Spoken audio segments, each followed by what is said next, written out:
अब देखो ये डेथ का क्वेश्चन है on the basis of sale वाला टॉपिक, जिसमें हमारा क्वेश्चन है Danish and Pranjal are partners in a firm sharing profits and losses in the ratio 5:3:2. Their books are closed on March 31st every year. Danish died on 30th September. The executor of Danish are entitled to. देखो दानिश की death हुई है 30th सितंबर को, और दानिश का जो executor है उसको क्या क्या मिलेगा, उसको मिलेगा his share of capital 5 lakh along with share of goodwill, और गुडविल का शेयर मिलेगा उसको। Total goodwill of the firm है 60,000 की।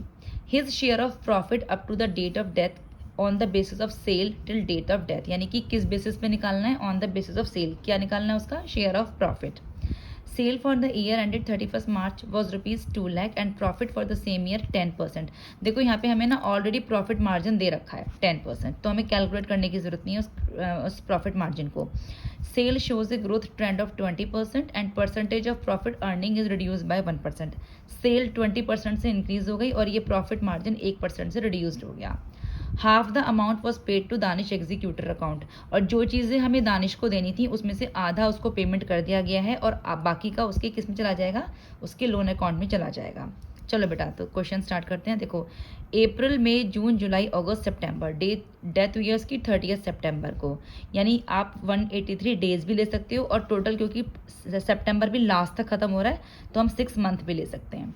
देखो अब आओ, हमें ऑलरेडी प्रॉफिट मार्जिन 10% गिवन है, जो कि कह रखा है कि वो रिड्यूस्ड हुआ 1% से। प्रॉफिट मार्जिन हमें गिवन है 10%, जो कि रिड्यूस्ड हुआ है 1% से, वो हो गया 9%। सेल दे रखी है हमें क्वेश्चन में 2 लाख, जिसके लिए कहा गया है कि sales shows a growth trend of 20%, यानी सेल में 20% का ग्रो हुआ है। तो अब देखो सेल 2 लाख की थी, उसमें 20% वो इंक्रीज हुई है, यानी 40,000, तो सेल हो गई हमारी 2,40,000 की।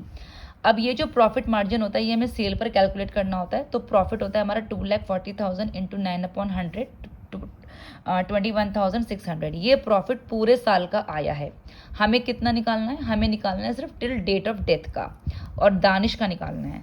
तो 21,600 कितने महीने थे, 6 मंथ्स थे, अप्रैल टू सितंबर 6 मंथ्स, यानी कि 6/12। और दानिश का शेयर कितना है, 5:3:2। दानिश का शेयर है 5/10, तो ये आ जाएगा 5/10, यानी 5,400 दानिश का शेयर है प्रॉफिट का।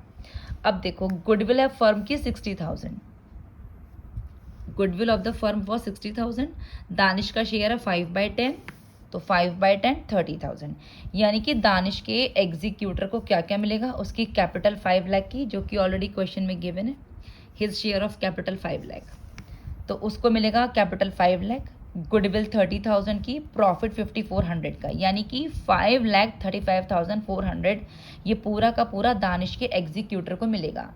लेकिन क्वेश्चन में ये कह रखा है कि half the amount was paid, आधी अमाउंट तो पे कर दी गई है, यानी कि सिर्फ आधी अमाउंट का पेमेंट किया गया है, बाकी जो रिमेनिंग आधी है उसका पेमेंट नहीं किया गया।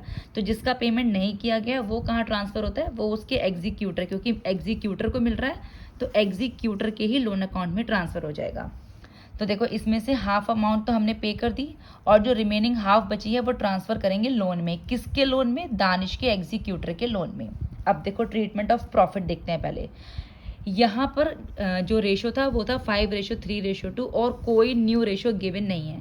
तो जब रेशो चेंज नहीं होता है उसके डेथ के बाद बाकी का रेशो वही रहता है, तो हमारी जो प्रॉफिट का ट्रीटमेंट की एंट्री होती है वो होती है P&L suspense account debit to Danish capital account. कितना है प्रॉफिट, 5,400 का, 5,400।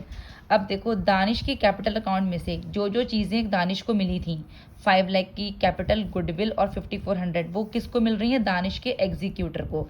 टोटल 5,35,400 की कैपिटल, गुडविल और प्रॉफिट जो दानिश की चीज़ें हैं वो दानिश के एग्जीक्यूटर को मिल रही हैं, जिसमें से दानिश के एग्जीक्यूटर को आधा कैश मिल रहा है और बाकी उसके लोन अकाउंट में ट्रांसफर कर देंगे। तो Danish capital account debit to Danish executor account, यानी कि दानिश की जो भी चीज़ें दानिश की थी वो उसके एग्जीक्यूटर को मिली।